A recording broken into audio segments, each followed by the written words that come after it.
દર્શક મિત્રો, જી ન્યૂઝ ગુજરાતીમાં આપનું હાર્દિક સ્વાગત છે। શહેરમાં ગેરકાયદેસર રીતે થતી વિદેશી દારૂના હેરાફેરી સામે વડોદરા શહેર પીસીબી દ્વારા વધુ એક મોટી કાર્યવાહી હાથ ધરવામાં આવી હોવાની માહિતી સામે આવી છે। ગોલ્ડન ચોકડી નજીક પીસીબીની ટીમને બાતમીના આધારે વોચ ગોઠવી વિદેશી દારૂનો મોટો જથ્થો ઝડપી પાડ્યો હોવાનું જાણવા મળ્યું છે।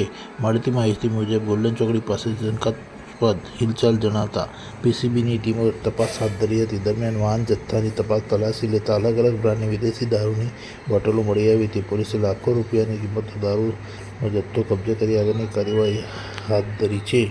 પ્રાથમિક માહિતી અનુસાર દારૂનો આ જથ્થો ક્યાંથી લાવવામાં આવ્યો હતો અને કોને પહોંચાડવાનો હતો તે અંગે તપાસ હાથ ધરવામાં આવી રહી છે। સમગ્ર મામલે પીસીબી દ્વારા આરોપીની પૂછપરછ તેમજ દારૂની હેરફેર સાથે સંકળાયેલા અન્ય લોકોની શોધખોળ શરૂ કરવામાં આવી છે। પીસીબીની આ કાર્યવાહીને પગલે દારૂની ગેરકાયદેસર હેરાફેરી કરતા તત્વોમાં ફફડાટ ફેલાયો છે।